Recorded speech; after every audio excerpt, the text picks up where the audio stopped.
करता हूँ मैं तेरी चिंता, तू क्यों चिंता करता है।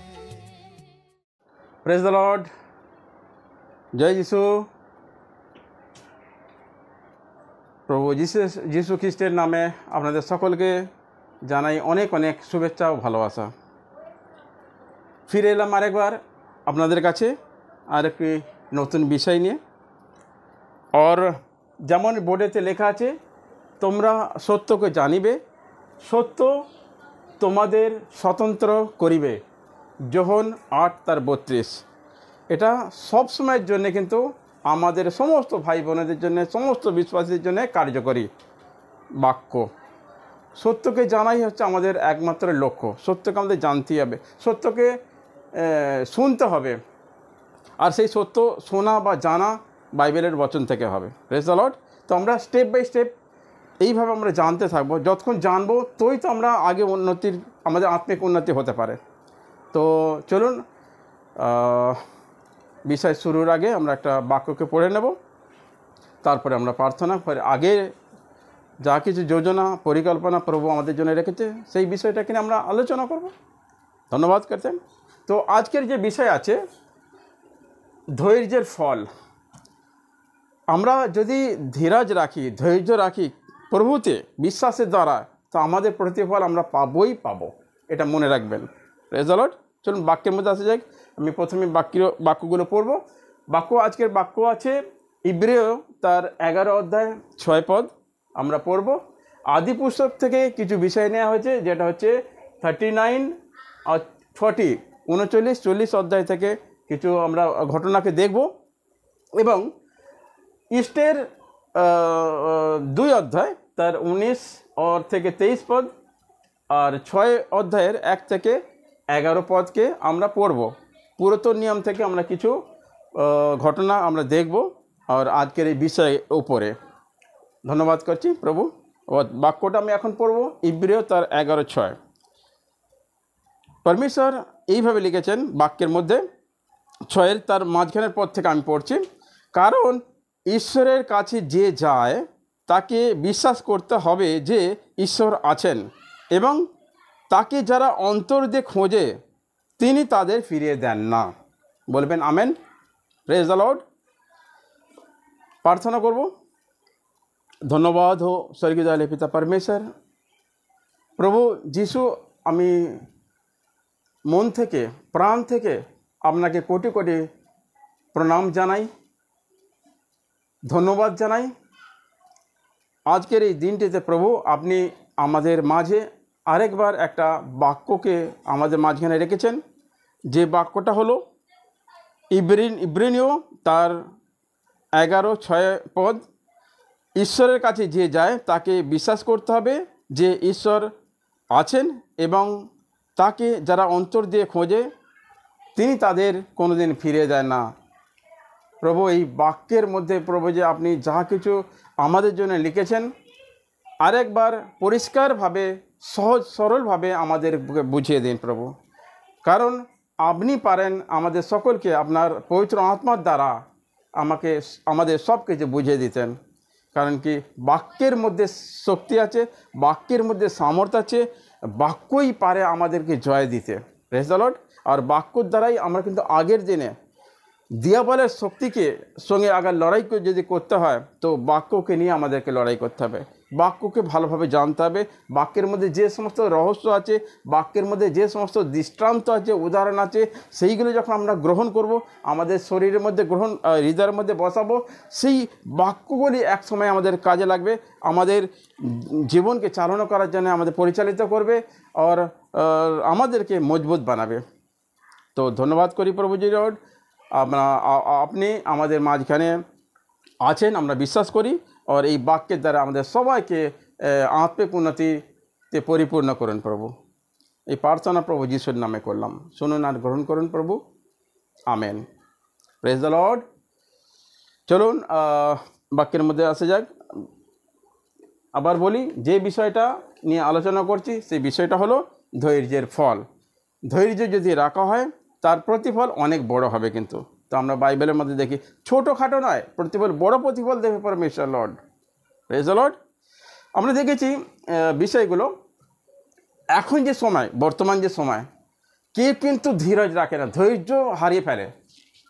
সব জায়গাতে আপনি দেখবেন, সব জায়গাতে সমাজ সংসারের মধ্যে লেখাপড়া থেকে শুরু করে, কাজকর্ম থেকে শুরু করে,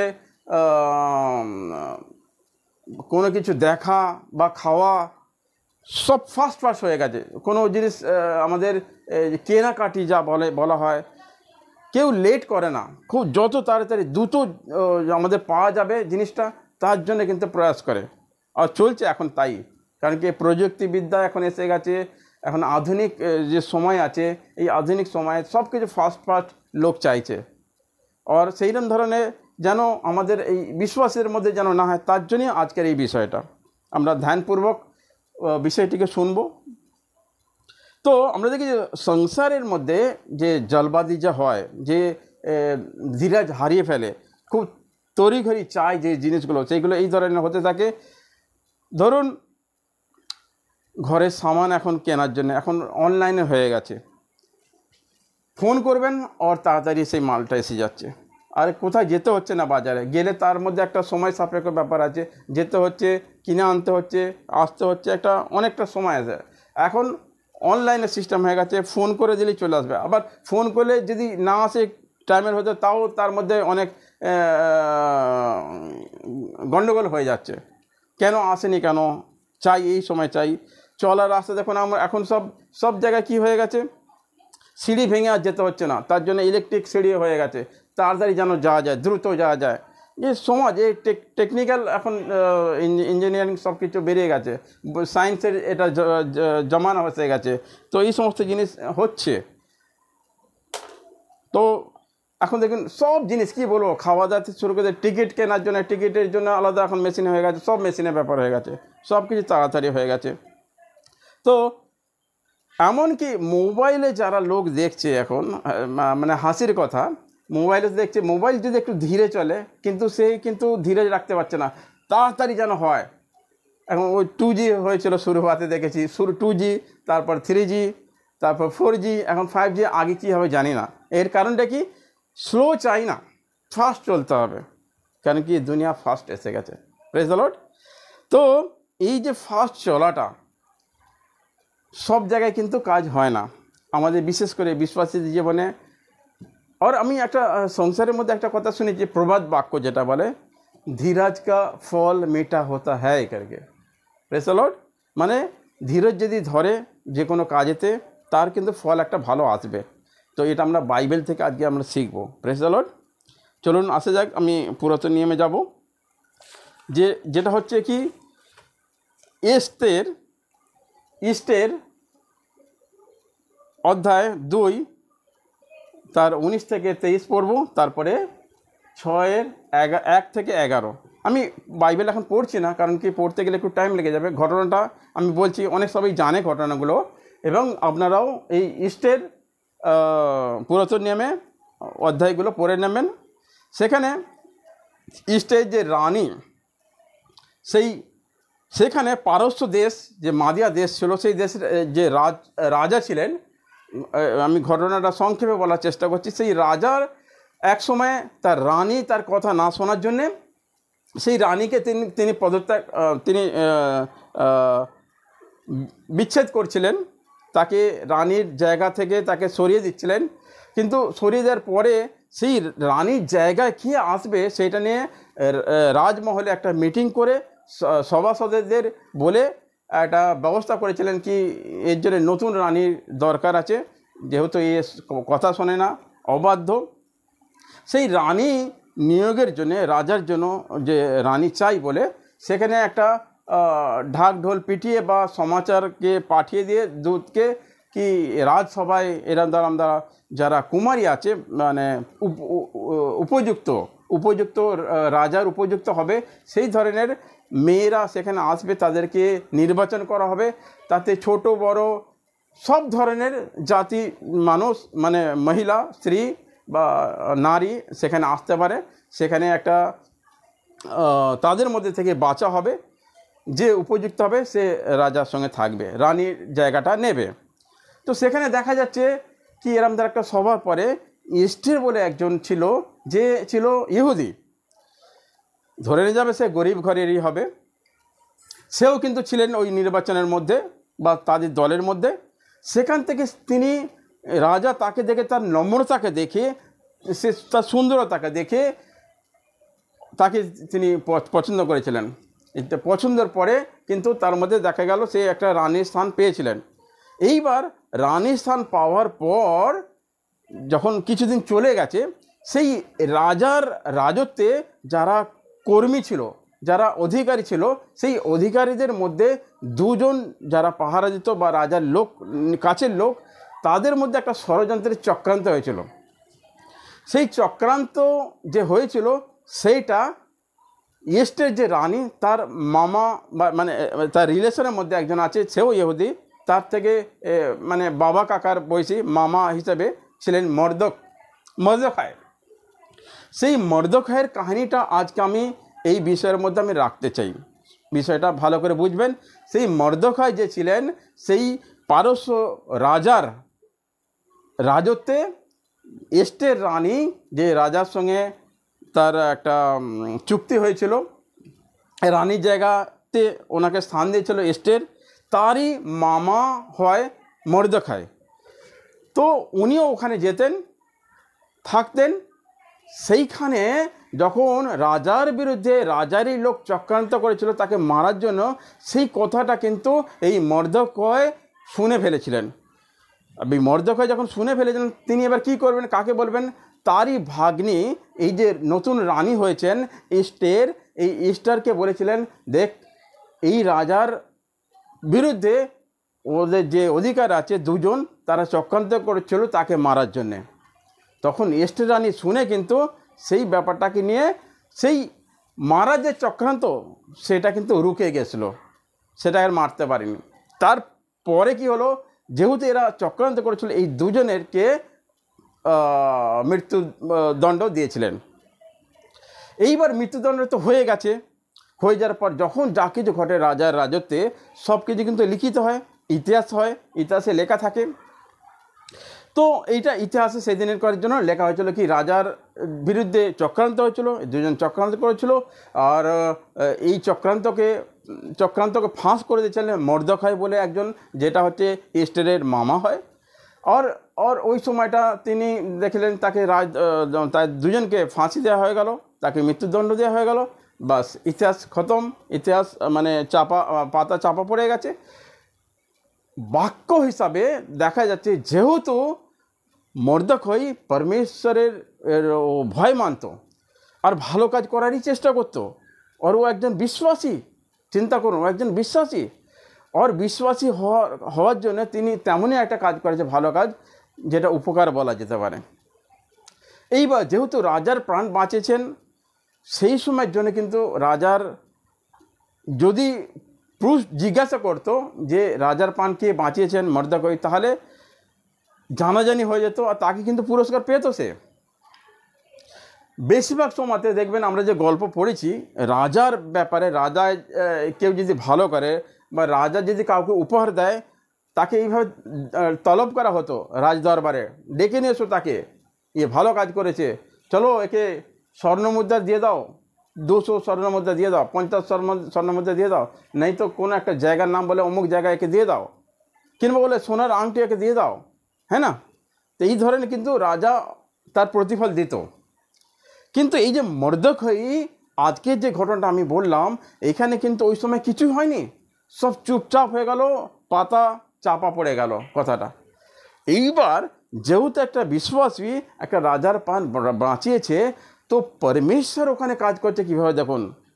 এই ঘটনাটা বলার কারণ, আমাদের জীবনে সেম ঘটনা ঘটে আর সেম প্রতিফল পাওয়া যাবে, তার জন্যই কিন্তু। হ্যাঁ, সবাই মনে রাখবেন সকলে, আর ভরসা রাখবেন। তো এই মর্দখায় যখন ভালো কাজটা করেছে, পরমেশ্বর চাইছে এর প্রতিফল ওই সময় দেওয়া হয়নি, একে কিন্তু ওর বড় একটা দেওয়া দরকার আছে, পাওয়া দরকার আছে।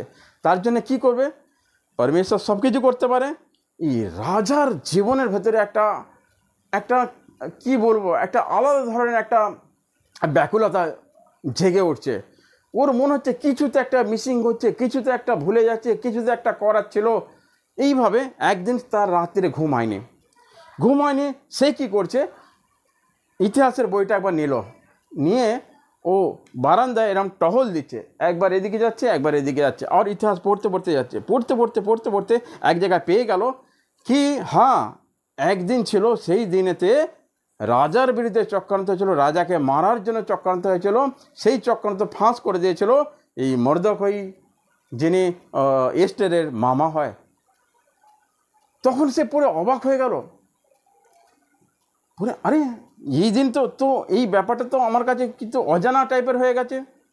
তেমন থেকে তো সঙ্গে সঙ্গে ও বাকি সভাসদকে ডাকলো, কি এখানে এসো তোমরা সবাই, যারা সভাসদ আছে, যারা মেন লোক আছে, তাদেরকে ডেকে বলল, আচ্ছা সেই দিন যে ষড়যন্ত্র হয়েছিল, তো ইনি যে আমার প্রাণ বাঁচিয়েছিল, একে কি তোমরা কিছু পুরস্কার দিয়েছিলে? তখন বলছে, না তো মহারাজ, এর জন্য কিছু করা হয়নি। সে কি কথা, যে আমার প্রাণ বাঁচিয়ে তার জন্য তোমরা কিছুই করোনি? ডেকে আনো তাকে। রাজার আদেশ, রাজা চারদিকে বলছে ডেকে আনো। আর তাকে যখন ডাকা হলো, তাকে সত্যি করে পুরস্কারের আভূষণ তাকে দেয়া হয়ে গেল, যা চাই তাকে তাই দেওয়া হলো। Praise the lord. তো এখানে একটা আমরা ঘটনা দেখছি, সেই সময়ের জন্যে যদি ওকে ডাকা হতো, তাকে ওই একটা আংটি বা কিছু পুরস্কার দেওয়া যেত। এখানে একটা অনেক বড়, তার 10 গুণ তাকে দেওয়া হলো। আচ্ছা কে দিল এটা? রাজা কিন্তু দেয়নি, রাজার ইচ্ছা মতো নয়, এ পরমেশ্বরের ইচ্ছা। কেন সেই দিন তাকে ঘুম আসেনি? কারণ পরমেশ্বর যা চিন্তাধারা করে তা আমাদের চিন্তার মধ্যে আসে না। পরমেশ্বর যদি চায় কাউকে প্রতিফল দেবো, কাউকে আশ্রিত করব, তো করেই ছাড়বে। আর ওনার যে কাজকর্ম এক আলাদা ধরনের কাজকর্ম। রাজাকে ঘুমোতে দেয়নি, চিন্তা করুন কেন? ওকে প্রতিফল দেওয়ার জন্য। মর্দকই বেচারা ওনাকে প্রাণ বাঁচিয়েছে, তাকে কেউ মনে রাখেনি, তার যে কার্যটা কেউ তুলে ধরেনি। পরমেশ্বর চাইছে একে দেওয়া হবে প্রতিফল, তো রাজার ঘুমকে কেড়ে নিয়েছিল ওদিন। Praise the lord. দেখুন, আমরা যারা মানুষ আছি, আমরা একে অপরের অনেক সময় আমরা কী বলে উপকার করে থাকি, ভালো কাজ করে থাকি একের জন্য। হয়তো অনেক মানুষ ভুলে যায়, অনেক মানুষ কি করে, তার প্রতিফলকে মানে বা তার জন্য কিছু করার চেষ্টা করে, উনি আমাকে করেছেন আমিও কিছু করব। Praise the lord. তো কেউ ভুলে যায়, কেউ তার প্রতিফল দেওয়ার চেষ্টা করে, কিন্তু সেটা খুব আলাদা কথা। মানুষকে আমি কিছু দিলাম, সেও আমাকে দিল, এটা কিন্তু আলাদা ব্যাপার। এদের বিষয় নিয়ে আমি একটু পরে যাচ্ছি। তো মানুষ ভুলে গেল, পরমেশ্বর কোনোদিন ভুলে যায় না। আজকে সেই দিনের ওই রকমই হয়েছিল, মর্দকয়ের কাজকর্ম দেখে সবাই ভুলে গেল। হয়তো এক সময় ওই সময়ের জন্য মনে রেখেছিল, আরে হ্যাঁ মর্দকই এমন করলো, কিন্তু পরে সবাই ভুলে গেল, যে যার কাজ নিয়ে ব্যস্ত। কিন্তু পরমেশ্বর কিন্তু কোনোদিন ভুলে নেই। ওই জন্য একটা গান আছে, দেখুন, মেরা প্রভু কভি নেই সোতা।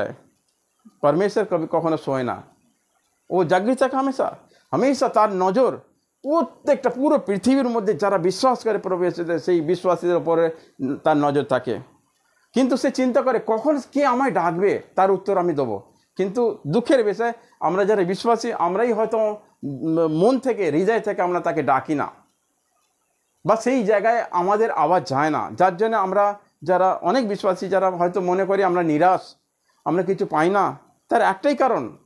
সেই একটা কারণ হচ্ছে কি, আমরা যেটা বলি প্রভু, হয়তো আমাদের অন্তর থেকে ওটা হয় না কানেকশন, বা আমরা উপর বলি, হয়তো অনেক সময় দেখাবার জন্য বলি, হয়তো যেটা বলি সেটা পাওয়ার নয়, বা পরমেশ্বরের ইচ্ছা নেই। কারণ কি, আমাদের চাওয়া আর পরমেশ্বরের দেওয়া দুটো যখন এক হবে, তখন কিন্তু সে আশীর্বাদটা পেয়ে যাবে, সে সেই জিনিসটা পেয়ে যায়। তার জন্য আমাদের ধীরাজ ধরতে হবে, ধৈর্য রাখতে হবে। কি প্রভু, আমি এই সংকটের মধ্যে আছি, কষ্টের মধ্যে আছি, এটা আমার কেন হচ্ছে না? তার কারণটা কিন্তু আমাদের মধ্যেই পাওয়া যাবে। পরমেশ্বরকে আমরা কোনোদিন দোষ দিতে পারবো না। পরমেশ্বর 100%, 100% নেই আর সঠিক। ভুল ওনার হয় না, ভুল আমাদের হয়। Praise the lord. তো মানুষ ভুলে গেলেও পরমেশ্বর কিন্তু ভোলে না। তো এই রকম আমরা পুরাতন নিয়মে আরও উদাহরণ আছে, আমি জাস্ট পড়তে বলছি আপনাদেরকে, এখন ওটা আলোচনা করব না। ইউসুফের বারে একটা আছে ঘটনা, যে উৎপত্তি অধ্যায় তার 39 আর 40 39-40 সেখানে ইউসুফের ব্যাপারে আছে যে যাকবের সন্তান ছিল, সেই যাকবের সন্তানের মধ্যে ইউসুফ ছিল ছোট, তার সৎ ভাই এক ধরনের। তো তার উপরে তার 9টা ভাই, ওরা 11 জন ছিল, 12 জন হলো লাস্টে। তো তারা তার উপরে হিংসা করতো, বিদ্বেষ করতো, তাকে জ্বালাতন করতো, তাকে মারার চক্রান্ত করেছিল, তাকে একটা কুয়ার মধ্যে ফেলে দিয়েছিল জোসেফকে। সেখানে ফেলে দেওয়ার পরে তাকে লাস্টে কী করলো, যে না একে মারা হবে না, কিন্তু ওকে মিশ্রদের হাতে বিক্রি করে দেওয়া। মিশ্র দেশে তাকে যারা লোক আসা যাওয়া করে সেখানে তাদের হাতে তুলে বিক্রি করে দিয়েছিল, কারণ কি কত একটা চক্রান্ত করেছিল তাকে চাই না বলে। কিন্তু পরমেশ্বরের ইচ্ছা কি? পরমেশ্বরের ইচ্ছা কিন্তু তাকে অনেক প্রতিফল দেয়া, তার যে কাজকর্ম, তার যে ধীরাজ, তার যে বিশ্বাস, তার দ্বারা কিন্তু তাকে একটা বড় জায়গায় নিয়ে গেছিলো। সেটা আপনারা পড়লে বুঝতে পারবেন। আমি আরেকটু ছোটো করে বলে দিচ্ছি, সেই জোসেফ যে ছিল তাকে মিশ্রদের হাতে বিক্রি করে দিয়েছিল, সেখানে কিন্তু একটা রাজা মন্ত্রী ছিল, সেই মন্ত্রীর ঘরে তাকে রাখা হয়েছিল। সেখানে তার পারদর্শিতা দেখে, এত ব্রেনি, এত তার গুণ দেখে তাকে সেই মন্ত্রী যা কিছু কাজকর্ম তার হাতে তুলে দিয়েছিল, একটা ঘরের অধিকর্তা তাকে করে দিয়েছিল। সেখানে গিয়ে দেখা গেল বেশ কিছুদিন ছিল, নাম হয়ে গেছে তার।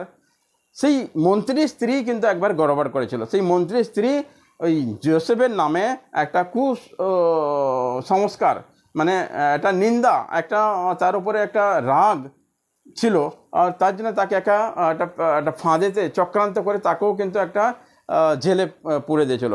কি আমার শ্লীলতাহানি করতে এসেছিলো বলে জোসেফের নামে একটা বদনাম দিয়েছিল। তার জন্য মন্ত্রী তাকে জেলে বন্দি করেছিল। সেই জেলেতে দেখুন, সেই জেলেতে কি হয়েছে, আরও 2 জন বন্দি ছিল। সেই বন্দিরা কিছু স্বপ্ন দেখেছিল। সেই সময় সেই স্বপ্নের অর্থ বলার জন্যে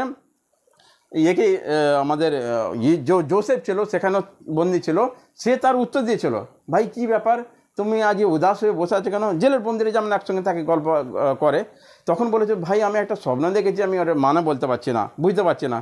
ওই সময় ও স্বপ্ন বলেছিল। বলার পরে যখন তাদের মধ্যে 2 জন ছিল, একজনের ছাড়া হয়ে গেছে। তো যখন ছাড়া হয়ে যায় তখন বলেছিল, ভাই তুমি তো চলে যাচ্ছ, স্বপ্নের অর্থ তো আমি বলে দিলাম, তো তুমি যে যাচ্ছ তোমার রাজার কাছে আমার কথা বলবে, তা যেন সে আমার উপর যেন দয়া করে আমাকে যেন জেল থেকে ছাড়িয়ে নিতে পারে। আমি নির্দোষ, আমি কিছু করিনি, আমাকে বদনাম করেছে ওই মন্ত্রীর স্ত্রী, তার শ্লীলতাহানি আমি করতে যাচ্ছি বলে আমাকে ফাঁসি দিয়েছে, তার জন্য আজকে আমি জেলে আছি, আমি নির্দোষ। বলো, হ্যাঁ ভাই তুমি দেখছি তুমি একদম নির্দোষ ব্যক্তি, আমি বুঝতে পেরেছি, আর তুমি স্বপ্নের অর্থ বলেছো, ঠিক বলেছো, তোমার সঙ্গে পরমেশ্বর আছে, তোমার পরমেশ্বরের ওপর বিশ্বাস আছে, তোমার পরমেশ্বর মহান। আমি একদিন তোমার নামে চর্চা করবো আমাদের রাজার কাছেও, আর তোমাকে সে এখান থেকে নিয়ে যাবে। দেখুন এই কথা বলে তিনি বেরিয়ে চলে গেছেন। তারপরে কতদিন গেছে, কত মাস গেছে, বছরে গেছে জানি না, 2 বছর 3 বছর হয়ে গেছে, চুপচাপ ওখানেই পড়ে আছে, সে ভুলে গেছে। দেখুন ভুলে গেছে, কিন্তু পরমেশ্বর ভোলে না। আমি আরেকবার আগে বললাম কি পরমেশ্বর ভোলে না। ব্যক্তি সেখানে গিয়ে ভুলে গেছে, কিন্তু পরমেশ্বর চাইছে কি, জোসেফ এখনও জেলের মধ্যে আছে, এর তো কিছু একটা করা দরকার।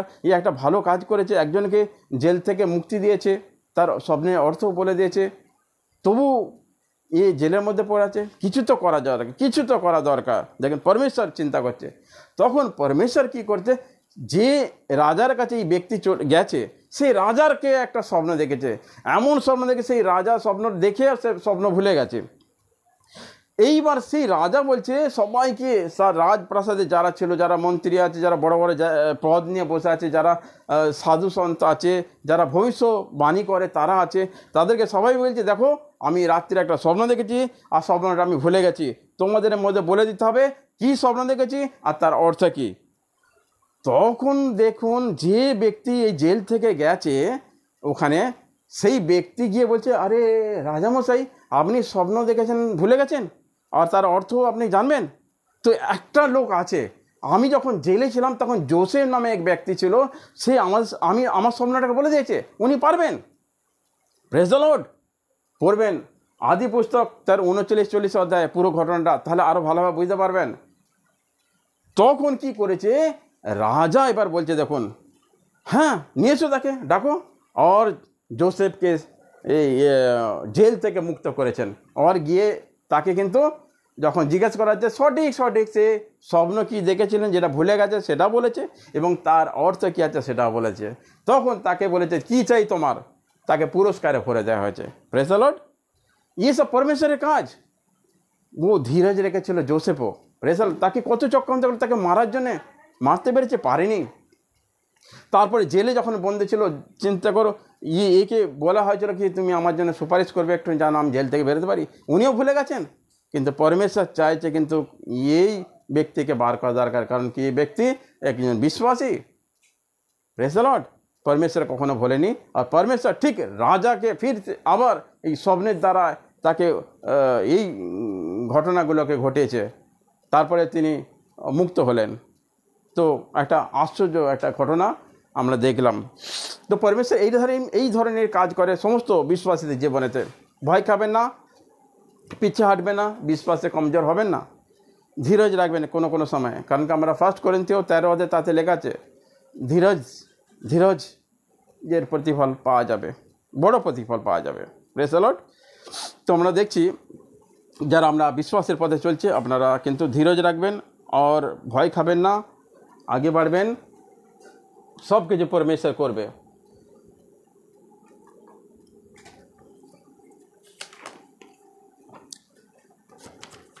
Praise the Lord.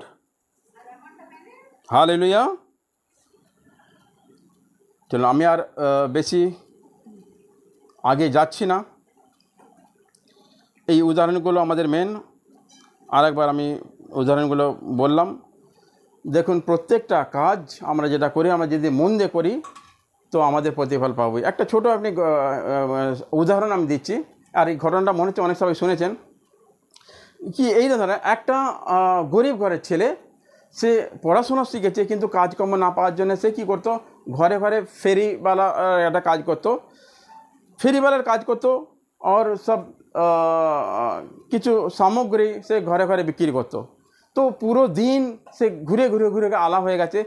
একটা ঘরের গেছে, সেই ঘরের কাছে গিয়ে এত ক্লান্ত হয়ে গেছে, এত তার তৃষ্ণার্ত হয়েছে, এত খিদে পেয়েছে। তো যখন ঘরে সে দরজাটা ঠুকে বলল কি কিছু সামগ্রী কিনবেন আমার কাছ থেকে, তো সেই ঘরে বেরিয়ে এলো একজন বৃদ্ধ মহিলা। ঘরে আর কেউ নেই। সেই মহিলা যখন বেরিয়ে এসে বলল, হ্যাঁ বাবা কি? বললো এই সামান আমি বিক্রি করতে এসেছি। তো বললো, বাবু আমার সামান নেওয়ার তো সামর্থ্য নেই আর দরকারও নেই, তুমি আসতে পারো। তারপর বললো কি একটু জল দেবেন? তো ওই ভদ্রমহিলা, যে বয়স্ক ভদ্রমহিলা, বেরিয়ে দেখলেন কি ছেলেটার মুখ বিষণ্ণ হয়ে আছে, মানে অনেক সে আলাপ হয়ে গেছে, অনেক ঘুরেছে সে রোদে। ধর ও নিশ্চয়ই কিছু ওর খিদে পেয়েছে। তখন বললো, 1 গ্লাস দুধ দিচ্ছি বেটা, এই দুধটা তুমি খেয়ে নাও, কারণ কি এতে তোমার আমি দেখতে পাচ্ছি কি খিদে পেয়েছে, আর আমার কাছে অন্য কিছু নেই। তো যখন 1 গ্লাস দুধ দিল, দুধটা খেয়ে কিন্তু সেই ছেলেটা অনেক তৃপ্তি লাভ করলো। একটুখানি বসে আরাম করে বললো, ঠিক আছে ঠাকুমা, দিদিমা, যাই হোক বলুক, একটা সম্মান দিয়ে উনি বেরিয়ে গেলেন। সেই ছেলেটা ধীরে ধীরে বিজনেস করে পড়াশোনা করে এমন একটা সময় ছিল সে কিন্তু একটা ডাক্তার হয়েছিল। সেটা এই সময়ের মধ্যে সে জানে না। অচানক বেশ কিছু বছর পরে, অনেকটা সময় পরে, যখন উনি একটা গ্রামের মধ্যে গেছেন, সেখানে একটা হসপিটালেতে একটা ভদ্রমহিলা একদম শেষের সময় এসে গেছে। সে এত মানে এর মধ্যে আছে, কি বলো, শেষের সময়, মানে কথা বলতে পারছে না, জর্জরিত হয়ে গেছে রোগে। আর তার কেউ নেই দেখাশোনার, কেউ তো একজন হসপিটালে ভর্তি করেছে। আর তার যখন চিকিৎসা হচ্ছে, সেই চিকিৎসার সময়তে এই যে ছেলেটাকে দুধ খাইয়েছিল, সেই ছেলেটা কিন্তু চিনতে পেরে গেছে কি এই ভদ্র যে মহিলা, আমি একবার ওর কাছে গিয়েছিলাম। আর সেই ছেলেটা আজকে ডাক্তার হয়ে ওই হসপিটালেতে কাজ করছে। আর তাকে খুব ভালোভাবে চিকিৎসা করে তাকে পুরো সুস্থ করে তুলেছেন, কিন্তু নাম প্রকাশ করেনি। যখন বিল দেওয়ার সময় হয়েছে, যখন সুস্থ হয়ে গেছেন উনি, তখন ডাক্তার তার প্রেসক্রিপশানে বা তার যে হসপিটালের একটা বিল হয় সেই বিলে পুরো পেড করে রেখে দিয়েছিলেন আর তার সাইন করে রেখে দিয়েছিলেন।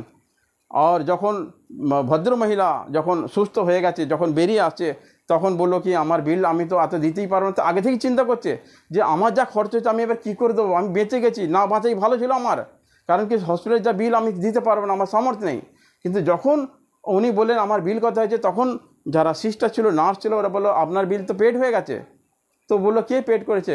তখন সেই ছেলেটা, যে ছেলেটা ওই ভদ্রমহিলা যাকে দুধ খাইয়েছিল, সেই ছেলেটা আজকে মাথা হেঁট করে সেই ভদ্রমহিলার কাছে বলেন, ঠাকুমা আপনি একদিন আমাকে দুধ খাইয়েছিলেন, তারপরে কিন্তু আমার শিক্ষা রুকে যায়নি, শিক্ষিত হয়ে আমি আজকে ডাক্তারি পড়ে আজকে হসপিটালে ছিলাম, যখন আপনাকে দেখলাম আমার ভেতরটা কেঁপে উঠলো, আপনি আমার জন্য একদিন এই করেছিলেন, তো আমার ফর্জ ছিল, আমার কার্য ছিল কি আপনাকে সুস্থ করা। তো আর সমস্ত তার বিল পেড করে দিয়েছিল। Praise the lord, hallelujah. তো উনি যে করেছিলেন তার জন্য কিন্তু তার একটা পরমেশ্বর ভোলেনি তাকে। Praise the lord. এটা তো একটা সাংসারিক কথা, কিন্তু আমাদের পরমেশ্বরের বাক্যের মধ্যে কোনো দিনই পরমেশ্বর ভুলবে না। আপনারা একে অপরের যা কিছু মানে উপকার করেন, আর বিশ্বাসীদের খুবই দরকার আছে, চাहे কেউ भी हो, যে কেউ তাকে আপনাকে দয়া দেখাতে হবে, তার প্রতি আপনাকে নিষ্ঠাবান হতে হবে, তাকে উপকারের হাত বাড়াতেই হবে এক दूसरेর জন্য। আর বিশেষ করে বিশ্বাসীদের জন্য আপনার কাছে যা সামর্থ্য থাকবে, আপনার সামনে কোনো বিশ্বাসী থাকলে তাকে আপনি মন থেকে দিন, দিল খুলে দিন, চাই আপনার যে শেষ অংশটুকু তাও দেবেন, তাহলেও কিন্তু আপনার প্রতিফল কোনো দিনই বৃথা যাবে না, একদম গ্যারেন্টির সঙ্গে। পরমেশ্বরের বাক্য কিন্তু এর মধ্যে আছে, প্রতিফল কোনো দিন যাবে না। ওই জন্য আপনার দিন, বাক্যের মধ্যে দিন তো দাও তো তোমাকেও দেওয়া হবে, এবং যে দেওয়া হবে তা ভরে ভরে দেওয়া হবে বলে লেখা আছে মতি অধ্যায়ে। Praise the lord. তো বিন্দাস দিন, তার প্রতিফল হবে। ধীরাজ ধরবেন, কোনো সময় পরীক্ষা আসবে আপনাদের জীবনে, পরীক্ষা তো ধীরে রাখবেন, কারণ কি পরীক্ষা তো পাস করার জন্য পরমেশ্বর আছে আমাদের সাথে। ঘাবড়াবেন না, পিছিয়ে হাঁটবেন না, আর দোনো মনো হবেন না।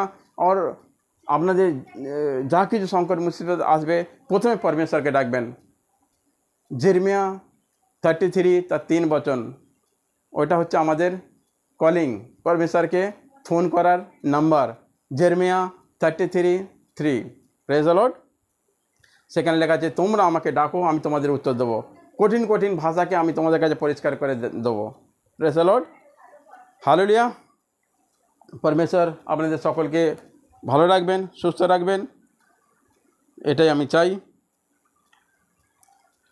তো আগে আর আমরা যাচ্ছি না, এখানেই আমি সমাপ্ত করছি। প্রভু আপনাদের সকলকে অনেক অনেক আশীর্বাদ করবেন। আর এই জুড়ে থাকবেন চ্যানেলে, একটার পর একটা বিষয় আপনাদের কাছে আসবে, আর নিশ্চয়ই এই বিষয়ের উপর দিয়ে আপনাদের আত্মিক উন্নতি হবে, এটা আমি বিশ্বাস করি। Praise the lord. চলুন, ভালো থাকবেন সবাই। জয় যিশু।